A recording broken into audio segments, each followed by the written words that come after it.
Welcome back to Grizz Vision here on GoldenGrizzlies.com. My name is Neal Ruhl. We're here with Coach Kampe. And Coach, coming off the win against Cleveland State at the Arena, quick turnaround, Wright State at the Arena tomorrow night. Yeah, one-day prep, and they're not a team you want to have one-day prep against.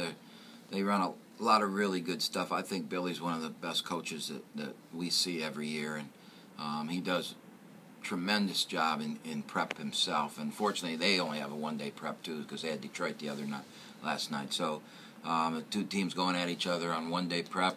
Both teams will be a little bit tired because you had some knockdown, drag-out games last night. And it's a game that Oakland's got to win if we're going to continue this march to respectability. So it's really a huge game for us. Coach, you talk about knockdown, drag-out affair. That usually is the case with Wright State. Very tough, very physical basketball team. I thought last year they guarded Bader the best of anybody in the league. Again, I have a great deal of respect for Billy and what they do, but I really believe they guarded Bader the best. I thought they were the most prepared for what we do, and they did a nice job on him. You know, we lost at their place in a hotly contested game. We had a 10-point lead here with 2 minutes to go and lost, and then we got beat by them in the conference tournament in a game we never really had a chance to win. So you know, we know they can beat us, and so we've really got to play one of our better games tomorrow. And you can throw everything away leading up into the game. They run dribble drive like we run dribble drive, so we have some familiarities with each other. They really drive the ball hard, and one of our weaknesses defensively is guarding the dribble drive. So you know, their strengths are our weaknesses, so it's going to be a tough one.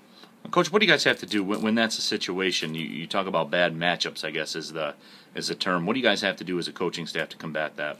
Well, we're really going to have to get the ball inside. We got to score at the basket against this team. They're not real big. They've been playing a lot of zone, and you know, which I'm sure he doesn't like. But because of their injuries, they lost their best players out. They have another player that may not come back this year. They got a kid healthy last night against Detroit, and he made 8 free throws and 4 threes. So obviously they're a better team when they're healthy, but they're a bad matchup for us. And so we've got to make our size be a factor in the game. We got to get their big kid in foul trouble. We got to go after him and make him guard Corey, and then when they do whatever they're going to do, we got to step up and make shots. And we haven't done that in a while, make shots. So we need to make some shots. All right, Coach, certainly do appreciate the time. Thank you very much. All right, Neal.